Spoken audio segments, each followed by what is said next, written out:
The ink is still wet. Catherine Eddowes lies in a wooden box at the city mortuary. Her killer left something behind. Not a weapon, not a footprint, a letter. September 27, 1888. Central News Agency, London. A blood-red envelope sits on the desk.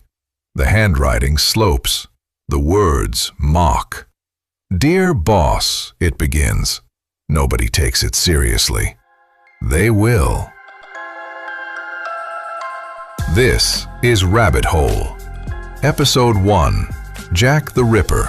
The clue everyone missed. Whitechapel, East London. Autumn 1888. The streets stink of fish and coal smoke. Women sell matches on corners. Gas lamps flicker. This is the poorest square mile in the world. 5 women will die here in 11 weeks. The first is Mary Ann Nichols, August 31st. Her throat is cut so deep the blade scrapes bone. The police find her at 3:40 a.m. in Bucks Row. Her eyes are still open. 8 days later, Annie Chapman. Same method, same brutality. But this time the killer takes something. Organs. He removes them with precision. Panic spreads through Whitechapel like fever. The police have no suspects, no witnesses, no motive. Women start walking in pairs after dark. Doors lock earlier. But the killer doesn't stop. Then the letter arrives. September 27th. A journalist named Thomas Bulling opens it at the Central News Agency. Red ink, mocking tone. The writer calls himself Jack the Ripper. He promises more blood. He signs off, "Catch me when you can." Bulling thinks it's a hoax. He files it away. 2 days later, the letter looks different, because 2 more women are dead. September 30th. A double murder. Elizabeth Stride, Burner Street, 1 a.m. Throat cut. But the killer is interrupted. A cart pulls into the yard.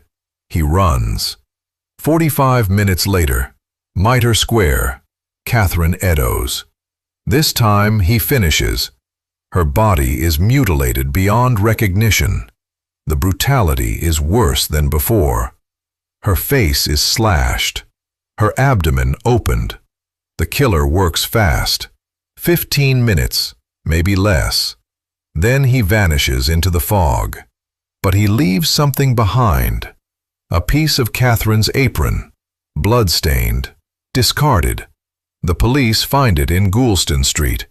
Above it, written in chalk on a brick wall, "The Jews are not the men that will be blamed for nothing." Misspelled. Cryptic. Deliberate. The police commissioner orders it erased before sunrise. He fears it will provoke anti-Jewish riots. The evidence disappears. But the letter doesn't. October 1st. Central News Agency receives a second message. A postcard this time. Same handwriting. Same red ink. It mentions the double event. Details only the killer would know. The police finally pay attention. They publish the letter. Newspapers print it nationwide. Everyone in England reads Jack's words, his jokes, his promises, and that's when the letter becomes the story. Not the victims, not the investigation. The letter. Jack wanted fame. The press gave it to him. But here's what nobody noticed.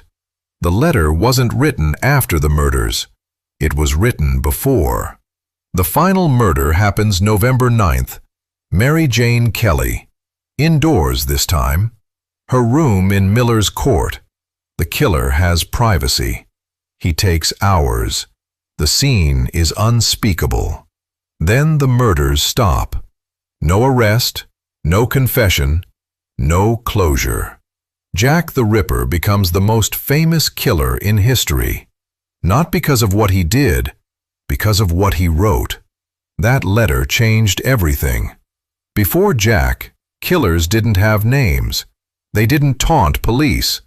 They didn't court publicity. Jack invented the serial killer as media spectacle, and the media helped him. Historians still argue about the letter. Was it real? Was it a journalist's hoax? Some handwriting experts say yes, others say no. But here's the thing, it doesn't matter, because the letter created Jack the Ripper. Without it, he's just 5 unsolved murders in Whitechapel. With it, he's immortal. The case files are still open. Scotland Yard keeps them in a basement archive. Hundreds of theories, thousands of pages, no answers. But one detail haunts investigators. The letter arrived 2 days before the double murder.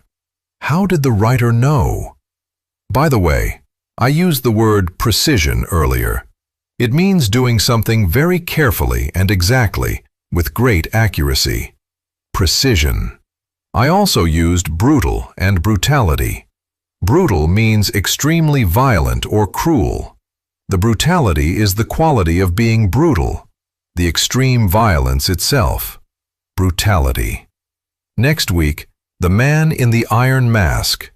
A prisoner. No name, no face. Just a mask he can never remove.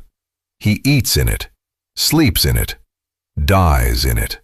For 34 years, the most powerful king in Europe keeps one man's identity a secret. Why? What did the man in the mask know? And why do historians think he might have been royalty? Episode 2. The Man in the Iron Mask. The brother nobody mentioned. I'm your host. Same time next week. Watch out for rabbit holes.